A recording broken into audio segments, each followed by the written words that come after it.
Alright, ladies and gentlemen, turn 25 of Honor. Things are going pretty well with a few notable hiccups. First of all, I received a message from Ermor, and Ermor is basically trying to get me to backstab one of the people who is currently fighting him. Which, I mean, fair enough, you got to try this kind of thing as Ermor. That said, I don't find this particularly compelling. Yes, it's not honorable to gang up on Ermor, but equally, I don't consider it terribly honorable to play Ermor a lot of the time. And if you are going to play Ermor, I would at least like to see you, I don't know, cackling around being a supervillain and enjoying it. Ermor's been under siege basically since the beginning of the game. He has still managed to build up a pretty significant ball of skeletons here. He's taken this castle away from Solaria and is holding it fairly effectively. He's got his capital still with its massive death gem income, and he's got this fort here. Agartha is currently rolling in with, I've been told, a ball of blessed sacreds that should be able to stomp on Ermor. Ermor himself sounds fairly competent, should win this battle with my army mostly intact despite the many battles. I'm not sure about that. I'm not certain that he actually has good countermeasures to Agartha's meme bless. He has a pretty meme-ish bless himself, but it's not gonna work to counter the statues, I don't believe. So I think Agartha is gonna win this face-off. Also, siding with Ermor is just a bad idea because Ermor's Dominion kills everything, and so it will spread into your land if you allow it, and kill all your stuff as well as anybody else's. So that's bad.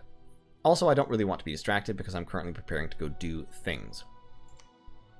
There was a battle in the Royal Green, which we can view. It's fairly unimpressive. I sent in my mercenary heavy cavalry, not realizing that this was a barbarian province. And it has significant barbarian province defense. So the heavy cavalry did what heavy cavalry do when they're faced off against barbarians, which is they charged in, they killed about one guy apiece, and then they got hammered to death. Because 15 protection does not stop 24 damage mauls. So Durand and his heavy cavalry got whomped, which is, I mean, fair enough. They didn't kill much by way of barbarians. They did kill several other troops up here. I mean, overall they got 13 kills, which is, okay. However, they didn't manage to stop a palisade from being raised here in the Royal Green, so Nazca now has that, and I am now technically at war with Nazca, which could be a little bit of a problem. Not much of one, since I'm going to move in that direction anyway, but some of one.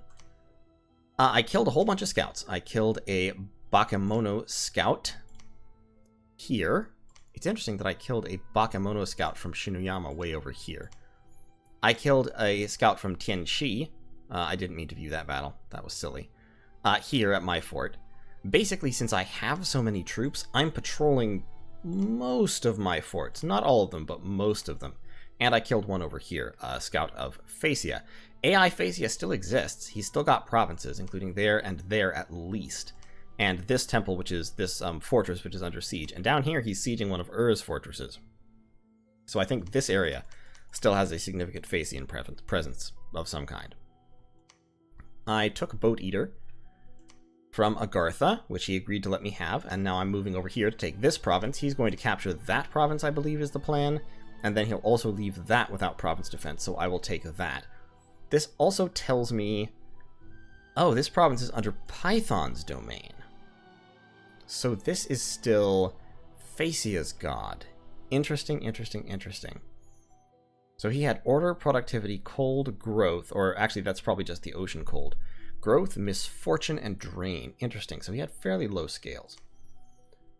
I did actually find 2 magic sites this turn. I found a well of white water, which gives me water gems, and I found an Earthblood seepage, which gives me 2 earth gems, thus single-handedly doubling my earth income. Yay for me. I needed that. I really need earth gems. Earth and air. My gem income overall has come up quite a bit. A lot of it was in fire, which aren't as valuable, but still, I'm up over 20 gems per turn, which I'll take. For turn 25, acceptable. Not great, but I'll take it. Bad things that happened this turn. Pronos got a disease, which is very, very bad. That means, especially because I should have noticed this province has death scales when I have growth. And it's not in my dominion, but it's not in anybody's dominion. And with not being in anybody's dominion, it shouldn't have death scales, especially not in winter. In spring. So that makes me think that there's a site called a Well of Pestilence here, which is a death site that spreads diseases. I'm probably going to remote site search this province with death, with one of my tyrants that has 2 levels of death at some point here. Right now, everybody's kind of busy capturing slaves. I've renamed several of my tyrants. This tyrant is now named Genocidicles, and then I started to run out of Greek-sized Greekish names, so I named this one Big McLarge Huge, and this one Slab Brickjaw. Just because we're about to go into a war, I want to have some fun with it. Actually, you're capturing slaves, but... yeah, you can't cast the, you can't cast the Death Site Searching spell yet. I think it's in Conjuration.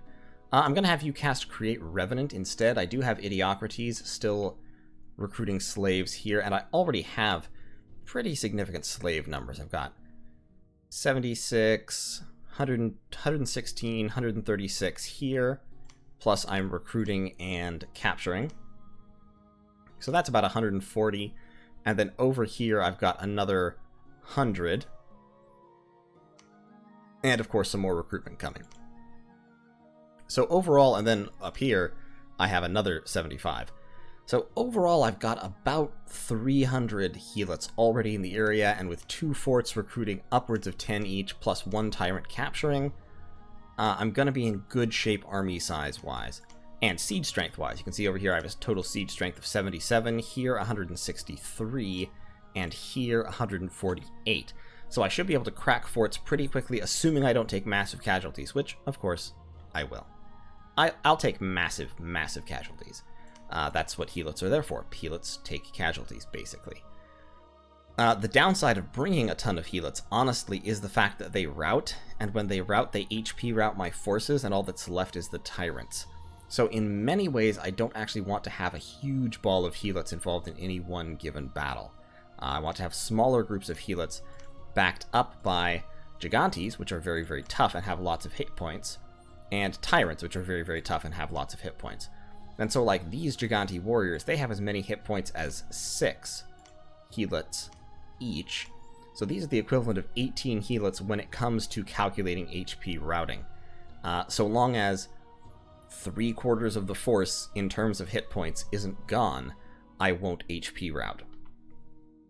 Cyclops are bad for this because they have lots of hit points but also die pretty easily. But I bring them along, I'm thinking of bringing some along as Siege Chaff. That's probably a bad idea, to be honest. I think I have enough siege strength. Let's get a few more archers instead, or well, 1 more archer. I was partially recruiting them because I can recruit these guys with like no resource cost. I do still have some money, so at my capital, I'm going to start recruiting 3 Gigantes per turn. They're expensive. They'll kick my upkeep up. They actually are really expensive in upkeep, like super expensive, far more expensive than, they're more expensive than some of my shackled mages. They're half as expensive as my Trophimos oppressors, so they're half as expensive as actual real mages. But they do serve a purpose in being tough, basically, and berserking and not dying and letting me stay on the battlefield. The big problem is if my helots all run away when I have a big helot stack in battle, all my mages run away. And if my mages run away, of course, then my communion-based strategies are ruined.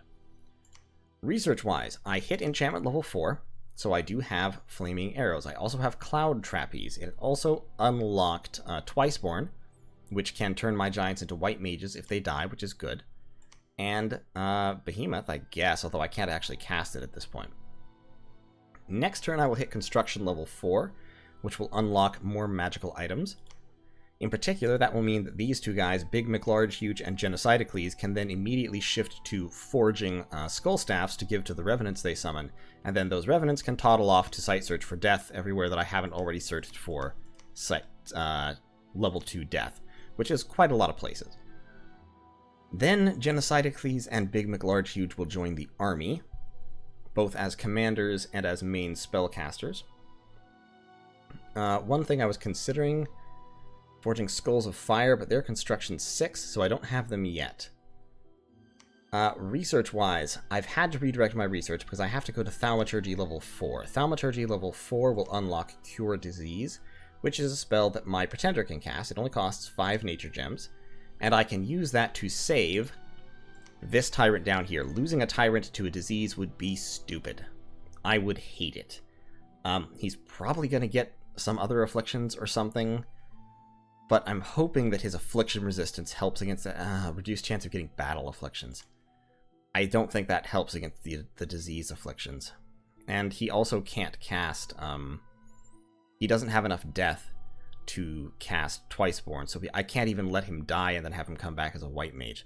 So I'm going to have to save his life. Hopefully the afflictions he gets aren't too bad.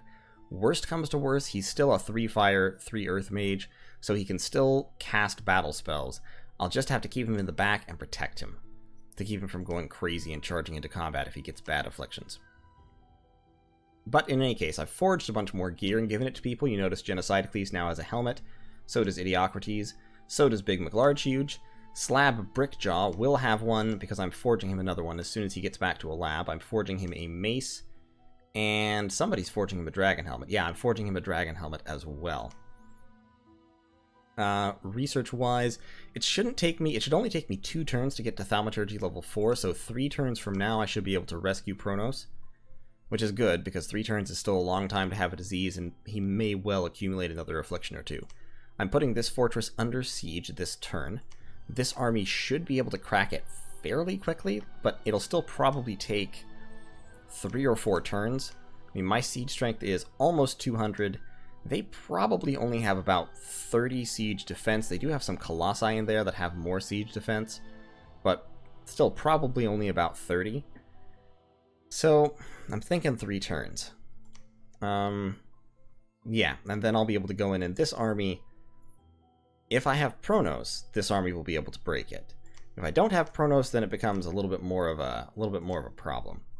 So I may actually send HULK SMASH down here.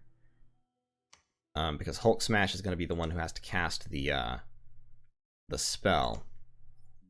If I send HULK SMASH down here, I'm not going to send him to that province. This province has a Well of Pestilence in it, which is a high-level death site, so yeah, not going to risk that. But if I move HULK SMASH over here, then down here to join the siege, should be able to crack it, storm the castle, and then immediately cast Cure Disease on Pronos. So, that's the plan for now. Beyond that, things remain more or less as they were. More mages moving around, site searching for things. Hippolytus is moving up here to site search. Rash-Ickis is moving down, Rash-Ickis is moving down here. Pandakos is searching. Cadmos is searching. Epitos is searching. Ialmenos is searching. We're getting there. We're covering our territory fairly thoroughly, to be honest. Like up here, these 2 provinces are... This province is covered very, very well. This province is covered pretty well. This province is done okay. These provinces over here are done fairly well, except for Mekonians, but it's a capital, so it doesn't have any undiscovered sites. So we're getting there. It'll take time, and I will have little mages like this, probably these same mages, running around site searching until the end of the game. That's just their life now. But, should be good. I'm swapping some Earth Gems for some Nature Gems with, Agartha, who has not found much by way of Earth income yet, and desperately wants more Earth Gems. And I kind of want more Nature Gems, because it will allow me to forge nature items. Like, once I get HULK SMASH, having healed Pronos, I'll be able to use him to forge a Thistle Mace to give to one of my Nature 1 dudes, to make them Nature 2. And then that will help them, it will both help them in communions, and it will help them site search for level 2 nature sites to boost my nature income further, because my nature income right now is dreadful. Pretty much nothing. Income low across the board. Fire Gems is the high point, and Earth Gems I'm also getting a respectable number. So yeah, that's turn 25. Last thing, I'm moving an army over here to kill those wolves. It's not a big or impressive army, and it's going to be very low morale, but they have enough missiles that they should be able to wipe out most of the wolves before melee contact and then clean the rest up in melee. That's the plan. So hopefully that'll work out. I am not sending any mages with them, which is a little bit of a gamble, but the only mage I could actually send with them would be Adrastos, who is Fire 2, and I haven't researched Summon Phoenix power yet. So the best he could do would be to throw fireballs, which might be useful, but might also not accomplish much of anything. So we're just going to skip that for now. I do need to research Conjuration 3 at some point here pretty quickly. It'll only take one turn. I may do that now. Because, yeah, those spells are critical to, for communions to function. So, yeah, let's hit Conjuration level 3 right now. Then I'll hit Thaumaturgy level 4 2 turns after that. And that I think will be just in time, because I think that'll be the turn we storm this fort. So, okay. Thank you so much for watching. We're getting ready to go in over here into Nazca. Shinuyama is putting a lot of pressure on Nazca. Shinuyama's getting too big, in my humble opinion. And I am definitely going to be going in on them in just a few turns. Shinuyama sent me a message this turn, asking for a non-aggression pact, a very long-term non-aggression pact, on the theory that they want to go help fight Ermor, because Ermor is beating Vanheim and Celeria. I'm not worried about that at the moment, because I think Agartha is going to be able to handle it. Agartha should be able to take out Ermor, at least bottle them up, and Shinuyama can't even actually reach them anyway because Vanheim is in the way. So unless Ermor is actually about to take Vanheim's provinces, which I don't think they are, I mean, it's possible, but I don't think they are, then I'm not really worried about it. I am saturating this area with scouts over here. This province I'm leaving alone because it's full of heavy cav. And I don't think Shinuyama has forces in place to go through all this heavy cav. So that's fine. I'm also moving one scout up here is going to move with the army, because I'm doing this because I want that scout to be carrying gems. And I don't want Shinuyama to know that I have gems. So he's just going to sneak along with the communion until it looks like we're about to have a major battle. And then I'll pass out the gems to my communion masters and have them use them if I have spells that need gems. One that I might have, assuming he has, if he's gathered a whole bunch of Bakemono archers somewhere, which he might have done. I can't recruit them. Bakemono show archers. They're like these guys, but with bows. They're not very good, but they are very cheap, and so you can mass them a lot. And if you mass them and then cast flaming arrows on them, then they become pretty effective. So if he has a ton of those guys, then one countermeasure is to cast Mist, which requires an air gem. It requires an air random Trophimos Oppressor, which I don't actually have yet. But it applies a big precision penalty, which helps negate arrow fire pretty effectively. Of course, at level 5, Storm does a very similar thing, but I don't have Storm yet, because I've only gone up to level 4 Evocation. Level 5 Evocation would take 2 turns by itself, and that time is going to have to be devoted to getting up Conjuration and then Thaumaturgy. Assuming, of course, that I want to save Pronos' life, which I do. Losing a slow-to-recruit, capital-only big buff mage to a disease would be dumb and awful. And when all it takes is a couple turns of research and 5 nature gems, I'm definitely willing to expend the resources to save him. On this side, Aristwaddle, in a couple of turns, is going to be leading an army up to take the Royal Green. I'm recruiting cataphracts, soldiers, and archers and soldiers over here, plus he's capturing slaves. So in like 2 turns, he's going to go north and put the Royal Green under siege. We'll recruit some more Cyclops to serve as siege fodder and send them in with him. And that shouldn't be hard, because this is only a, wall integrity 100 fortress. I already have 43 siege strength here. A lot of it is from Aristwaddle himself. So it shouldn't be a problem. I will actually, while I'm thinking about it, I need 18 resources. I am going to recruit a Gigante warrior. I'll recruit a couple more of them. I'll probably recruit 5, which is the maximum number you can have in a guard commander formation. Or if I only wait 2 turns, I'll just recruit 2 more, just to give him some buddies to help draw fire. And that is going to be the end of the turn. So, like I said, Ermor is probably going down. If he beats Agartha, I will be startled. If he does, then that will be significantly worrying. So, Agartha going down. I've made a non-aggression pact with Abyssia, which is fine because we don't border, and I know Abyssia is kind of has his own deal to be dealing with over here. This territory, I had thought for a while that Ashdod was fairly thin, that Ashdod was like this. No, apparently most of this is Ashdod. That's where Arquocephali used to live, and Ashdod has been brutally curb stomping them. They actually went AI a short time ago. I was told, yeah, Socrates went AI. So Ashdod has been consuming them, which is fine. You expect that kind of thing, but it does mean that Ashdod now has 2 capitals, or will soon, and a lot of territory. So that's a little bit worrying. At the very least, he doesn't seem to have gone for a full Cancerous Bless on his Anakites, so they will be defeatable. In particular, he didn't take shock resistance. So I should be able to Thunderstrike and or Acid his Anakites to death fairly effectively. Preferably Thunderstrike, it does a lot more damage, and it has that stun damage. But so, I will see you in turn 26. Alright, boys and girls, it is time once again for Honor. It is turn 26, and we are just about ready to go in hard. Shared a few more messages talking with people.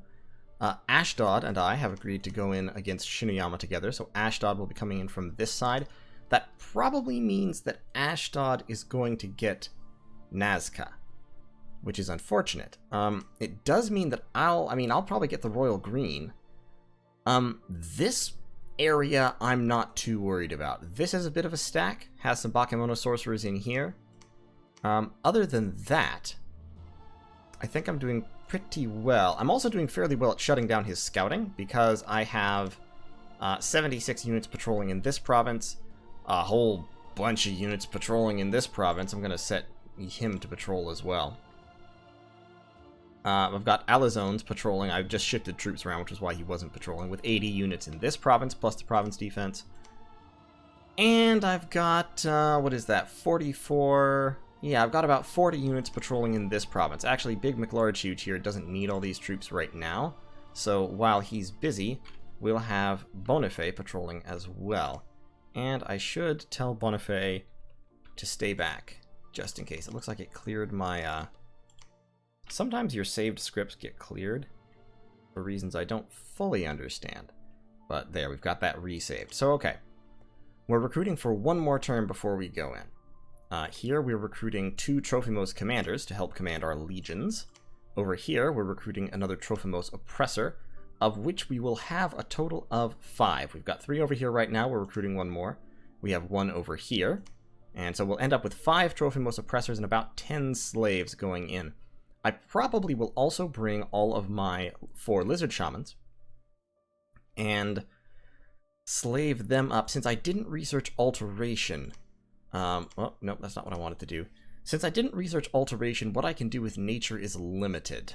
I don't really need poison ward. I don't really need regeneration. I don't need haste all that much, although it could potentially be useful if I threw it on the infantry. Foul Vapors could be a decent one, but I don't have the water cross path. So that's a little unfortunate. And of course, I haven't reached level 6 enchantment, so I couldn't cast relief with them in any case. So actually, to be honest, I may leave them behind. Like Breath of the Dragon, Protection. They can do some things. Not really. I may bring 1 or 2 as additional communion slaves, but I don't really need them to be casting spells. I've got this scout, and I've given this scout some fire gems. I'm probably going to give him also some water gems, or some earth gems. Basically, my plan is the communion's going to move out. We're going to have to move my slaves with 1 oppressor over... Actually, you know what? I think I'll recruit the oppressor over here, so I can have 2 oppressors at the head of all these slaves. And then over here, I've got 3 oppressors and only a couple of slaves. So the first time they go into combat, they're going to be a little bit rinky-dinky. So let's recruit a shackled over there, and then some more Helit warriors. Okay, I've also got a few Cyclops, just to add some siege strength. I probably don't need them, to be honest. If I take those out, I can mass up a few more archers. So, magically speaking, I do have flaming arrows in my bag of tricks, and I have quite a few archers to cast flaming arrows on. It's about 160 right now. 80 there. I'm sorry, it's about 200 right now. And of course, there'll be a few more there. And I'm recruiting more infantry there. Plus, all my javelins will be affected by flaming arrows. So, I've got a lot of flaming missiles. Any of my tyrants can cast flaming arrows, so that won't be a problem. I'll just have a tyrant with every army. I am building a little bit more gear. I do still have one dragon helmet sitting around, so Slab Brickjaw will get fully geared up when he moves down here. I'm forging one skull staff with Big McLargehuge to give to this revenant, who will then go toddling around searching for death sites anywhere death sites haven't been searched for, which is most of my empire, although not all of it. Slab Brickjaw will move down here, get his gear, forge one more skull staff for leprosy, and then he'll move out to join the troops. I'm also forging 3 pairs of boots of the messenger with my nature gems in order to give to my tyrants, so they can rampage around alone if they want to. They do have the research and the gear necessary to function as lone thugs. I will, of course, swap this dwarven hammer out for something else. I will actually need to forge another weapon. I'm forging a Frostbrand there. Let's forge another Frostbrand while I'm thinking of it, because right now I don't really have much by way of weaponry. So Genocidicles is not going to have high defense skill, but that's fine. They're not expected to rely on high defense skill. He'll have a Mace of Eruption and a Frostbrand, which means he'll be doing a lot of square clearing damage every turn. Big McLargehuge, of course, has a main Gauche and a Mace of Eruption, as well as his Lodestone Amulet. I'm forging another Lodestone Amulet to give to Genocidicles. Has magic resistance buffing gear, so does Idiocrates. Slab Brickjaw needs an amulet, and then I think they'll all be good to go. Event-wise, a whole bunch of spells. Didn't find an Astral Sight with Arcane Probing, but I'm going to keep casting it. I found 3 magic sites this turn. Found a Sky Split Oak, which is an air gem. I found a Copper Idol, which is an air gem. And I found a Moonvine Circle, which is an Astral Gem, and an Astral Pearl, and a Nature Gem. So that's nice. My Nature Gem income and my Astral Gem income are both coming up. Also, the Moonvine Circle allows me to recruit Enchanters. And Enchanters are Astral and Nature Mages. They're slow to recruit, unfortunately, and this province has some kind of unrest generating event or site within it. So dealing with this forest would be a pain. It's very, very badly placed to be a recruitment center for me, and it has a tiny population. So I'm not really going to bother building a lab at a fort and upgrading the fort just in order to recruit enchanters when I already have lizard shamans, which are basically just as good once you account for the communion and the fact that they're sacred and so cost a lot less upkeep. Like enchanters would cost, lizards cost 46, enchanters would cost, yeah, more than twice as much. Definitely not worth it. I took back this province that was taken by wolves. That battle was very, very easy and simple. Basically, the archers slaughtered them as they were rushing in, and then they charged in and killed just a couple of Helit warriors and all died. I also took over Oak Beach, beating the province defense, so we are besieging this Phaeacian fortress. That will take several turns to resolve, and Pronos has gotten a chest wound from his disease, which automatically puts him out of contention as a thug. I could potentially get him enough reinvigoration to offset that, but he's not a Death 2 guy anyway, so Pronos is never going to be more than a Flaming Arrows buff caster. But that's okay, so long as he lives. Research-wise, I'm hitting Conjuration 3 this turn, which is what I need for... Where is it? Which is what I need for Phoenix Power and Earth Power, both of which are vital. I also can use it for Power of the Spheres, which also propagates down through communions, which is a nice little bonus. If I were to hook a Lizard Shaman in as a communion master, I could use that to buff all the slaves yet further, which would be a nice boost. Actually, that could be really useful. I hadn't even considered that. Yeah, that's pretty cool. I may do that. I will be setting up the communion next turn. Because I'm not moving out this turn, I'll be launching the preliminary attacks next turn, or the turn after. What else? I'm still capturing slaves and recruiting slaves over here, building up troops. Right now, this army is fairly anemic, only about 60 units. It needs to be a lot bigger. I'm recruiting a few units over here. I've actually freed up some money, so I should be recruiting more units. Yeah, let's recruit 3 cataphracts over here, and then a couple more Helot soldiers, because we have the resources for it. So the Helot soldiers aren't great. To be completely honest, I look at the Helot soldiers and I'm like, they're better, that they've got more protection, but the Helot warriors have javelins, and it's not like either of them are going to live very long anyway. They're all basically chaff. So, to be honest, I'm not even sure the Helot soldiers are worth it. Might just as well just get the Helot warriors. So we're getting a few more troops over here.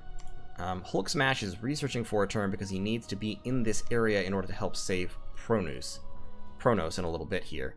The troops that I'm building up here will actually probably go and take Steppe of Wild Horses pretty soon, because I do definitely need to do that. Given the size of the garrison here and the fact that it has wizards, I think this has to be a level 2 throne. And if it's a level 2 throne, it is the Iron Throne, which will give me Adepts of the Iron Order, which are really valuable. That will allow me to forge crystal items and boost my astral magic, and that'll be pretty cool. Also, if I have Adepts from the Iron Order, I can make them Communion Masters, and then I can cast Gifts from Heaven, which is a really cool bombardment spell, effectively, that just wipes out 3 squares on the battlefield with like 150 freaking damage. It's pretty good. But it's an Earth, I believe it's an Earth primary spell as opposed to an Astral primary spell. Yeah, Gifts from Heaven at Evocation level 5, Earth 3, requires Earth 3, yeah, 150 damage to 3 squares, area of effect 1, number of effects 3, with range 100. It's very inaccurate, but it kills whatever it hits. So if you're fighting big battles, Gifts from Heaven is great. With Adepts of the Iron Order, I am of course assuming this is a level 2 throne. It could be a badly defended level 3, in which case it could be the Throne of the Sun or the Throne of Destiny. I think it's too well defended to be a level 1. I think level 1s usually have less garrison than this.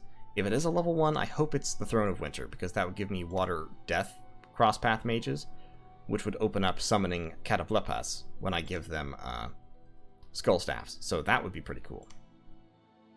But if it's the Throne of Winter, I don't think it's the Throne of Winter because this province isn't notably cold. If it was the Throne of Winter, this province would be cold. So I'm hoping that it's the Iron Throne, and the Iron Throne would be definitely a big step forward towards magic diversity for me. Hippolytus is still searching, my air mages are still searching, moving around to search. I've searched most of my provinces up to air level 2, so I should have gotten most of the air sites in my territory, which is not much. One there, and what was the other one? The Mirror Palace gives me an air gem as well, so that's my that's 3 of my 4 air income, and the last one comes from... Where's the 4th one coming from? Because I do have 4. I'll find it. It's coming from somewhere. But, you know, not a whole lot of air income, but better than it was. Earth income, about the same. Not a whole lot, but better than it was. Overall, my magic resources are up to 25 a turn, which is not bad. Not bad for turn 26. Does need to get better. But, hopefully when I start capturing these provinces, I think he's been site searching with Bakemono sorcerers, so I should be able to find some magic sites here. Incidentally, speaking of Shinuyama, I'm not seeing much by way of forces over here. Nothing there, nothing there. I've got scouts in both those provinces. You should actually stay here for now. Not much there. There is a fort here with at least 1 Bakemono sorcerer, probably several, and they're recruiting Dai Bakemono. So, Dai Bakemono, especially the archer variant here, they have longbows, so they're quite effective archers. They're high protection, high strength, expensive, fairly expensive, but low recruitment point cost. They have dark vision. They're solid troops. Dai Bakemono are good units. The Dai Bakemono with the Nodachi, basically the only difference is they cost a little less resources, and they have slightly more defense skill. I guess they also have 1 extra point of strength. But yeah, the Dai Bakemono with the bows are basically more effective just because they're less single purpose. The Bakemono sorcerers I'm not too afraid of. Some of them will be able to throw acid at me. Some of them will be able to throw magma at me, depending on his research. I know he's focused enchantment, because I know he has enchantment level 5, but at this point in the game, he may well have level 5 in 2 things. Like, if he has level 5 evocation, he probably doesn't have level 6 evocation, so he probably can't use magma eruption. But it's a possibility. Also, if I get iron adepts, I can go up to meteor shower, which would be pretty cool. Meteor shower is kind of a suicide spell, but it's a cool suicide spell. You can use it to wipe out an army if you need to. In any case, so this turn, patrolling, waiting, building up forces for 1 last turn. Next turn, the apocalypse. Or, well, not the apocalypse, but next turn, the assault. I am going to actually move this scout up there. That scout will be my gem carrier. This scout will move up in this direction, and this scout will stay where he is, because that will give me vision on all of these provinces. Over on this side, it's going to take longer. I need at least a couple more turns of build-up before Aristotle can move up to place this fort under siege. However, it's a question, because I would like to attack them, like, right now. They do have Barbarian province defense, but I kind of want to put them under attack right now just to make sure they can't,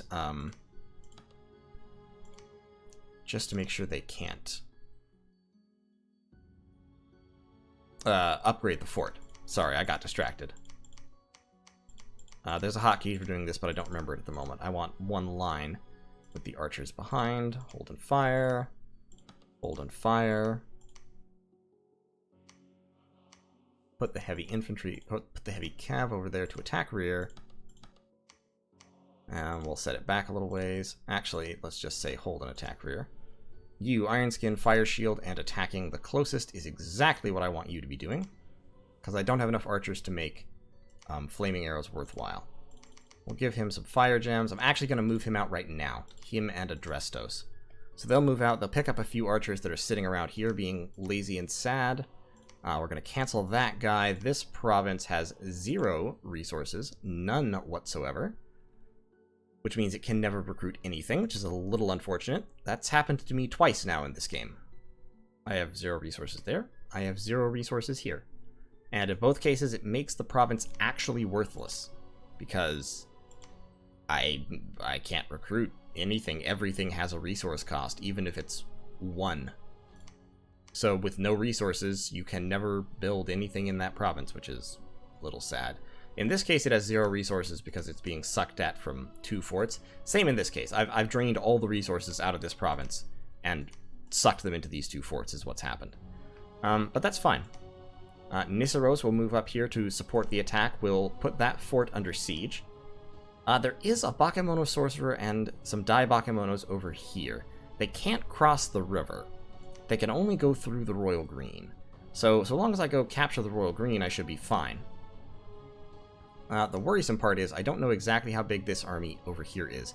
I know a Bakemono sorcerer died over here, but they proceeded on to put Nazca under siege, which makes me wonder how much stuff Nazca actually has and how much they're actually slowing Shinuyama down. Now, Ashdod will be coming in, as I said, and Ashdod should be able to cleave through Dai Bakemono fairly well. That said, Ashdod does not have a particularly trollish bless on his Anakites, so he might struggle a little more than I would like, which is honestly okay. If Shinuyama is distracted fighting Ashdod over here, that'll be fine. If Ashdod can come in and take like these 3 provinces and get stalled, great. Then I'll roll up this way, I'll meet my armies coming this way, and what I would like is I would like to be able to take pretty much all of this, which I think I can manage.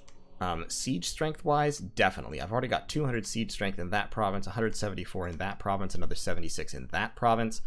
I've got the siege strength to kick down his walls in 1 turn if I concentrate all these forces, which honestly I probably won't. I'll probably just put his force under siege with forces that I think can hold, and then capture all the rest of his provinces. But hopefully, I'm about to utter the fateful words, hopefully this will be a short victorious war, and now I've guaranteed it won't be, but we'll see. It'll be interesting no matter what. But I've got the tyrants, I've got the manpower.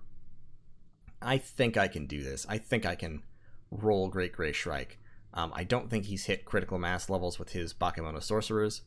I don't think he's got the research necessary to stop me. I know he has flaming arrows, but and he has very spammable archers as well as I do, but if I see a huge stack of Bakemono archers coming towards me, that's why I'll take some water gems along. I can cast rain.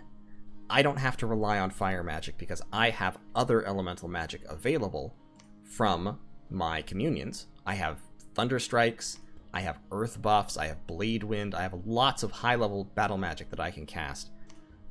So flaming arrows is really only one tool in my quiver. I'm not going to show off my gems, however, until it looks like I'll need them.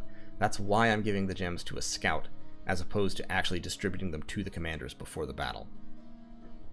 Ideally, he won't know that I have gems until I start using them. What I may also do is, these two guys are searching for air sites. I get 4 air gems per turn.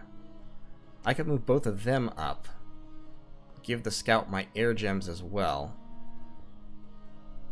and then those guys could be spamming air elementals or throwing a couple of extra reserve thunder strikes with air gems. That could be workable. Yeah, because I don't have Evocation 5, so I can't cast Storm.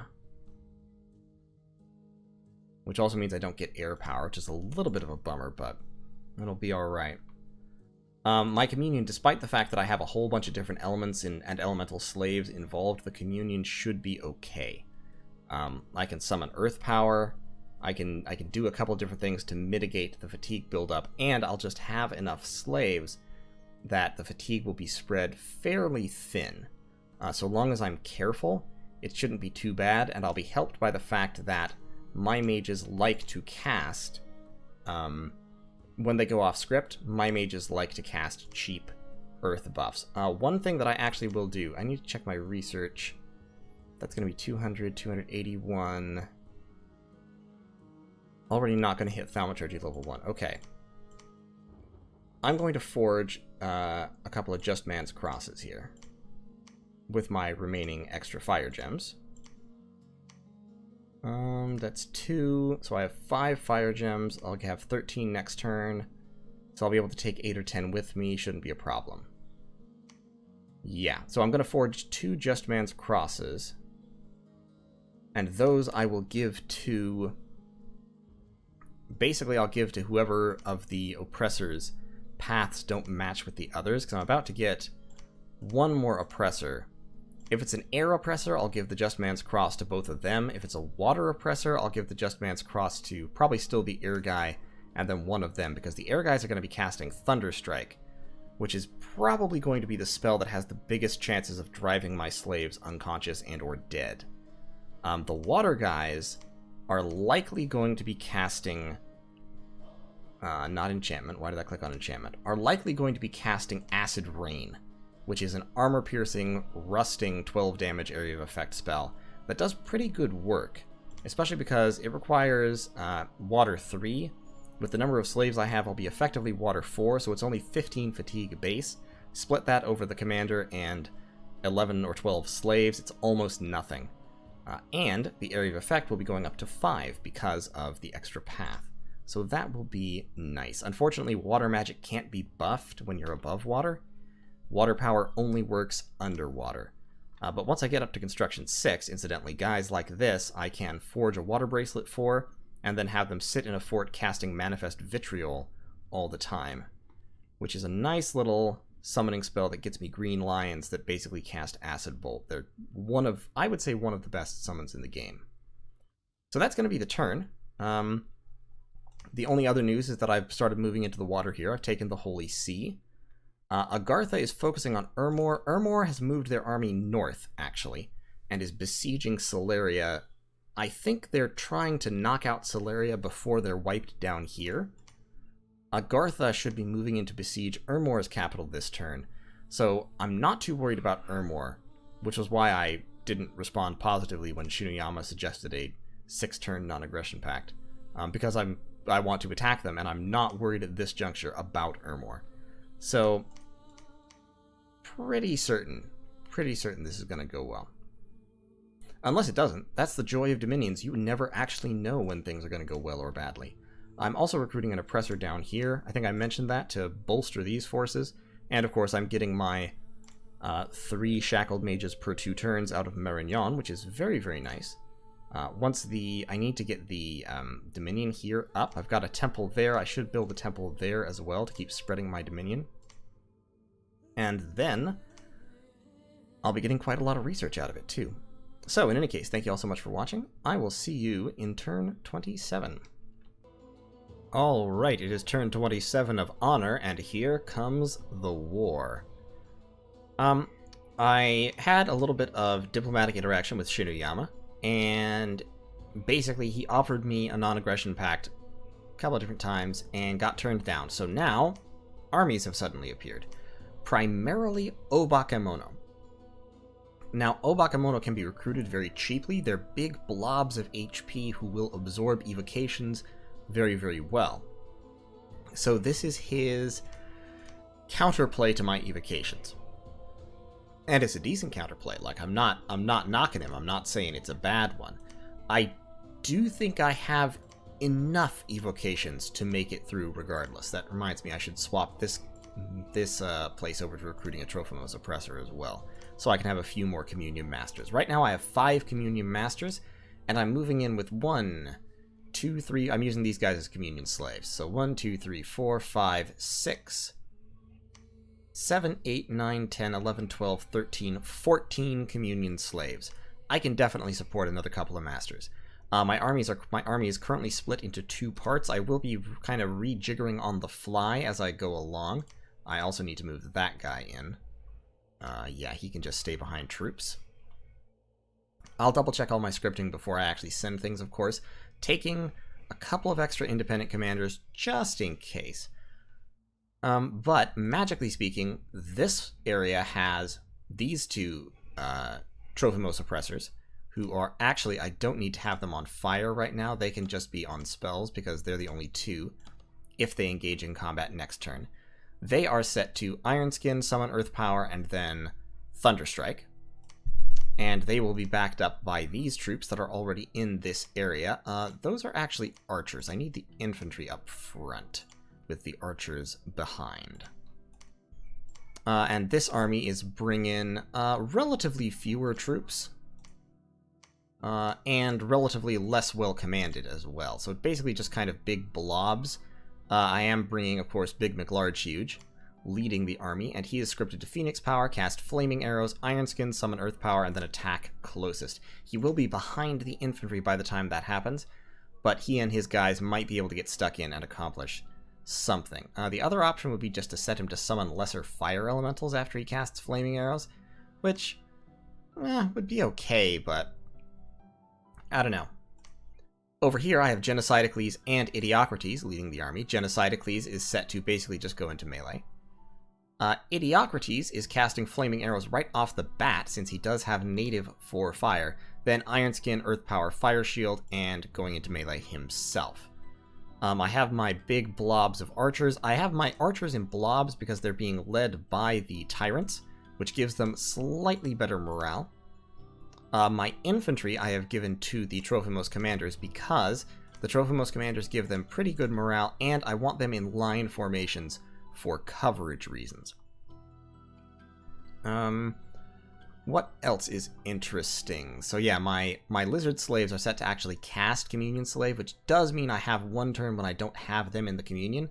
So my second turn is when I need to Iron Skin and Earth Power, and then go into casting Acid Rain with everybody. So this community is spamming Acid Rain because it is entirely water random Trophimos Oppressors. This community is spamming Thunderstrike. I will be able to combine the 2 and spam both, neither of which are easily resistible, so that will be great. Down here, I've forged a Shroud and given it to Pronos, so Pronos now has the Shroud of the Battle Saint, which gives him Reinvigoration because he's blessed. I'm sorry, it gives him Recuperation, so he should recover from his disease/chest wound at some point here. Down here, I am still besieging Oak Beach. The walls are severely damaged, but more time is required to break them down completely. Troop-wise, I don't think this army could take a fort by themselves. So I will want Pronos back down there. Up here, still recruiting Shackled Mages. And moving some troops up, Aristotl and Adrestos are going to go in and besiege this fort. Hopefully before Tianxi does. I'm going to shoot TC a message just to make sure. Over on this side, I'm starting to recruit oppressors in this fort, and that's because what I don't want is, I don't want Shinuyama to call in Pythium and have Pythium attack me. That would be very, very bad. But I have enough slaves here. I have 1, 2, 3, 4, 5, 6, 7, 8, 9, 10, 11 slaves here already, so I could recruit 4 Trophimos oppressors and instantly have a highly effective defensive communion in this fort. Up here, I need to recruit a few more slaves. I only have 6 at the moment, so I need at least 2 more, and then I can recruit 4 or 5 oppressors. Or probably only 3, given the scattering of paths. I'm recruiting yet another Tyrant. Don't have much gear for him yet, because I've handed out all my gear. I've got 1 Revenant here with a staff starting to site search. I've got this Revenant over here. Slab Brickjaw is forging him a staff, and then Slab will move out to join his buddies. Actually, I am going to forge a Frostbrand while I'm thinking about it, so that Slab can have a weapon to replace his Dwarven Hammer when he moves out. I've given all of my Tyrants Lodestone Amulets, and most of them also have Boots of the Messenger. So they all have some native reinvigoration from their items now. Idiocrates actually has 5. Why does Idiocrates have 5? Boots of the Messenger. What else is giving him reinvigoration? Oh, that's right, because he's the Prophet, so he's blessed, which includes 2 points of reinvigoration. And Big McLarge Huge also has 3. So with that, and then casting Earth Power, they should be fatigue neutral while Berserk. So they should be able to go into melee and stay there indefinitely, assuming they don't actually die, which is great. Alcathuz is going to sit here and defend for 1 turn while the Communion moves up. Then we'll be moving into Shinuyama's territory. This province is actually the only one I can hit from both of these provinces immediately. What I'll probably end up doing is detaching one of my Tyrants with a strike force to try and take a province by his lonesome, while the army and the Communion move up here and then try to besiege Shinuyama. I will have to split up at some point, but the Communion is the main thing. The Communion has to stay together and intact. Pronos is just capturing slaves for a couple of turns while we wait for him to recover. Over in Urmor, in Geopolitics, Urmor actually beat Agartha's stack, and it's not... Also, I found 2 magic sites in this province. I found an Earth site and a Death site. Fantastic. My Earth income is going up, my Death income is going up, everything's coming up my way. And Tianxi has claimed the Throne of Flames. Now, if I'm not mistaken, the Throne of Flames is probably this one, because that is the only throne that I know to be inside Tianxi's territory. So that's honestly fine. Like, I don't mind that one bit. You can have it. I have this one. I have the Steppe of Wild Horses, which will be mine very, very shortly. Yeah, Geopolitics. Agartha actually lost to Urmor, and it wasn't because his army wasn't better. His army is better. Now, they're fighting in Cold 3, so his Magma Children in Cold 3 are actually pretty garbage. Their strength is low, their attack skill is low. I think even the Flame Strike's damage is lowered. Yeah, because it's based off their strength. So Magma Children in Cold 3, pretty bad. However, his Shard Guard are still amazing when they get his Blessing. So watch. So they're blessed now. Quickness, Natural Protection +5, Reconstruction doesn't help them, but Quickness kicks their attack skill up to pretty decent, and their defense skill, and it gives them 2 attacks at 27 damage plus cursing the person they hit. His sentinels now also have regeneration, and protection 27. So they're basically impossible to hurt. Plus they're quick, and they're also doing a ton of bludgeoning damage from their granite glaives. So these guys are really, really solid. Here's the problem. The problems are here. And watch how this battle goes down. So the Knights of the Unholy Sepulchre charge in, hit the Magma Children, massacre a whole bunch of them, and then get stuck. And the Shard Guard come in from the side to chop them down. Up on the other flank, the Lictors don't have anything in the way. They go all the way around. Some of them get distracted, but not all of them. The Shard Guard, incidentally, are going in and just go into town. But in the back, these 4 Lictors get in behind the Agarthan army and assassinate the entire leadership corps. And that is the end for Agartha. The whole army routs. And they are chased off the field by skeletons, and a lot of them are killed. Now, even so, in that very, very brief time that they were actually fighting, the Shard Guard primarily wiped out all the Knights of the Unholy Sepulchre and half the Lictors. They did a very, very good job. The problem is, when the leadership died, this is a huge blow. Oracles of the Ancients, that's 700 gold in oracles of slow-to-recruit capital-only mages, plus a Golem Crafter, plus an Earth Reader. It's bad. That was a significant blow. But he killed over half, still, of Ermor's elite sacreds. And he absolutely would have won that if he had had some of these Shard Guards up on that left side to intercept the Lictors. Because the Shard Guards, when they actually engaged the Lictors, the Shard Guards were beating the hell out of them. So, that's bad. However, Agartha assures me he has another stack in the area, and Ermor is not going to get loose, which is great. Up here you can see Pythium actually now owns most of what is theoretically Solaria's territory, and is going to be coming down here, I believe, to take out this Ermorian fort. Agartha is assaulting Ermor on this side.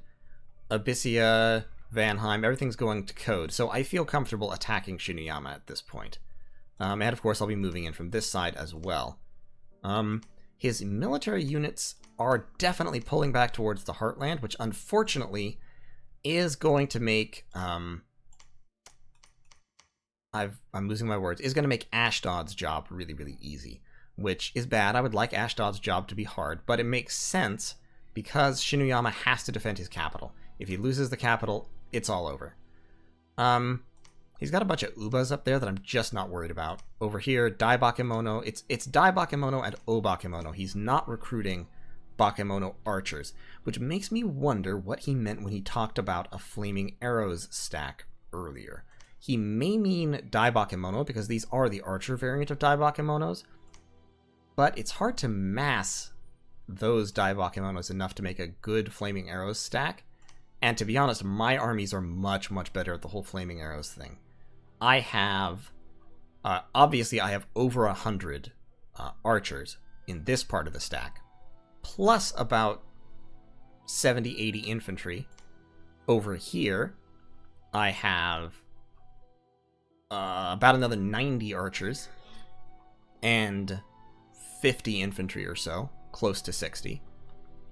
And then up here, of course, I have 43 archers and another 30 infantry, and every single one of them can benefit from Flaming Arrows. So if he tries to take these Obakemono against my armies, it's going to be a massacre. They are going to be burned to death. I don't actually remember if Obakemono are resistant to fire. I don't think they are. I'll check after this, but even if they are, even if they do have fire resistance 5, Flaming Arrows will still help me somewhat because the secondary hit won't be entirely stopped, and just enough arrows kills Obakemono because they're large and they have no armor. So, I foresee this going well. What things that could stop me? If he gets enough Bakemono sorcerers together and spams enough skeletons, which I think is his Bakemono sorcerer's main trick at the moment. If he casts a ton of Blade Wind. Blade Winds are actually pretty effective against my soldiers because my soldiers are low protection. They do have shields, but they don't have big shields. So Blade Winds flying into my packs of, in particular, my archers. Blade Winds flying into my packs of Healet Archers could do devastating damage, and could easily rout my Healet Archer groups in fairly short order. So if I see a whole bunch of Bakemono Sorcerers together that I think might be scripted to cast Blade Wind, I have to kind of figure out a different strategy for handling them. Blade Wind shouldn't work on my Communions because my Communions are casting Iron Skin round 1, and Iron Skin alone makes you pretty much immune to Blade Wind. Like, it won't do any damage on average. So, that is going to be my strategy. Some other people moving around site searching, all that good stuff. Got some troops over here that I'm going to move over to help with the attack in this direction. They're going to move in this turn, and then a couple other people with troops will join them. And I've spent exactly all of my money, which is fine. We're going to be taking a lot more income from Shinuyama soon, unless this all goes disastrously wrong, which it might. Excuse me, there is always the possibility that it will go disastrously wrong, but I don't think so. I think I'll be able to manage it. And I think these forces, together with the oppressors I'm going to recruit, will be enough to keep Pythium off my back. So that flank should be secure. Pythium hasn't shown any indication that he's coming this way. That flank should be secure. This flank should be secure, especially because I have this mountain right here, which is nice. And Agartha has shown no indication of wanting to backstab me, despite the fact that we technically don't have a non-aggression pact. I checked. And over here I do have a non-aggression pact with Tianxi, so I will need to talk to him about the Royal Green here. But everything should be going to code. So thanks for watching. I'll see you in the next turn, which will be turn 28. And we'll see how our very, very first battle against Shinuyama goes. The only way I see this going badly is if he brings both of these armies down here and he has, like, 3 or 4 Bakemono Sorcerers. If he does, then that might make it tricky, because I only have 2 of my big mages. That said, I have a lot of archer power here. I also have a reasonable amount of communion power. I'll be casting Acid Rain. With the number of slaves I have, let me work out the communion math here. So, got 1, 2, 3, 4, 5, 6 slaves. That will boost me up to level 3. So, Acid Rain won't get any decrease in cost. It will still be 30 fatigue. So, 30 fatigue divided by 7 is 4 and a bit. It's going to be multiplied by 4 for some of these guys. It won't be multiplied for him. He, I think, should get normal fatigue. Everybody else, all the other slaves, are going to get quadruple fatigue, which will end up being about 16 per round. I have Earth Power going down.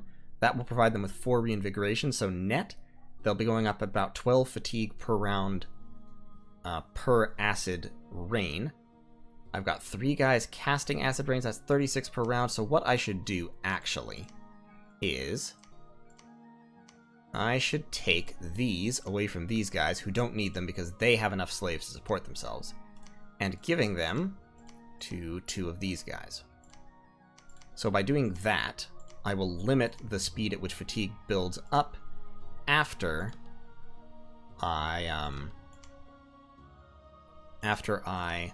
finish my script. And I'm going to set them to fire rearmost enemies because it's likely, or at least possible, that his Bakemono Sorcerers that he has will be the guys left in the back. And the Just Man's Cross actually has pretty good precision and high magical damage. So, and the Bakemono are not demons, unfortunately, so it doesn't do extra damage to them, but it'll still be a good hit. So, it'll only be 1 guy still casting spells, and he will probably default to lower fatigue spells as soon as the Acid Rains are done. Unfortunately, I can't get any of these guys into that province in 1 turn, so they're gonna have to move with the pack here. But that's fine. And next turn, of course, Slab Brickjaw will be joining us as well, and he, with his map move 22, should be able to hit one of these provinces by his lonesome. What I also will do, actually, is I'm going to alchemize some nature gems. I'm going to turn some water gems into pearls there, so I have 5 nature gems. And I'm going to forge him a pair of boots as well. So he'll have a little bit of reinvigoration and much higher map move. So he'll be able to jump around, jump up, and get down. And yeah, that'll be great. Then I'll have a couple of these big guys roaming around the field. With the magic I currently have, even so long as they're fatigue neutral, my tyrants will be able to bludgeon their way through Skelespam. Their protection will go up high enough when they berserk that skeletons can't actually hurt them, and they will kill skeletons quite rapidly. Plus, like I said, if they're fatigue neutral, which they should be, then the skeletons can't actually wear them out. So they should be able to handle Skelespam and just outlast the Bakemono sorcerers. Worrisomely, I mean, the worry is that somehow they will end up with a lot of fatigue and get dragged down anyway. The way to counteract that would be to forge Girdles of Might. I don't have the Earth Gems for that right now. I'm not sure if it's worth it. It's not worth alchemizing some of my Death Gem stock to do that, because that would take... It would take 20 Death Gems per Girdle, so I would have to alchemize all of them to get 2 Girdles. Which I don't think is worth it. Not going to be worth it. The Death Gems are more valuable. Well, I don't have a lot of death on this nation. And I do already have some Death Gem income. I'm not going to do it. I'm confident in my math. My tyrants should be able to manage. Research-wise, I'm going down towards Evocation level 5 to get Storm, which will let me buff my Air Random Slaves and my Air Random Masters to Thunderstrike even more, and more cheaply. And after that, after I hit Evocation 5, which will happen in 2 turns, I will probably go down Alteration to Alteration 5 and get Wooden Warriors and Maws of the Earth. The other option being to go down Conjuration for a while and grab Hound of Twilight and stuff like that. The issue with Conjuration with this nation is that most of these spells you just can't cast because you don't have paths these high unless you're in combat. You can cast Voice of Tiamat if I send a guy underwater, which could be useful. You can cast the high-level Fire summons with Tyrants. You can cast mid-level Earth summons with Cyclops. And you can cast Death ones if you have a Tyrant that you've buffed up. Like, I could summon Spectres with a Tyrant holding a staff. And I probably will. I want Conjuration level 6 for that reason, for Summon Spectre and for Summon Fire Snakes. But in general, a lot of the Conjuration spells you just can't use as Phlegra. So, that's, I would say, probably their main magical weakness is the fact that it's hard to summon things. Coriolanus is carrying a bunch of extra gems and sneaking along with us. I actually probably don't need all of these gems, but I will need gems to cast Storm once I get to the point where I can cast Storm. And so I'll take some of them. I'll need Fire Gems to reload after I cast Flaming Arrows. And Earth Gems, I'm just bringing some Earth Gems just to... Actually, wait, I have Earth Gems. Yeah, drop those. Yeah, make a girdle, my dude. So Slab Brickjaw, when he goes into combat, he'll have a girdle, which will make him reinvigoration 10 with the girdle and boots after he casts Earth Power, which will be more than enough to make him fatigue negative while berserking. So that's great. Okay, so that's going to be the turn. Thank you all so much for watching. I will see you in turn 28.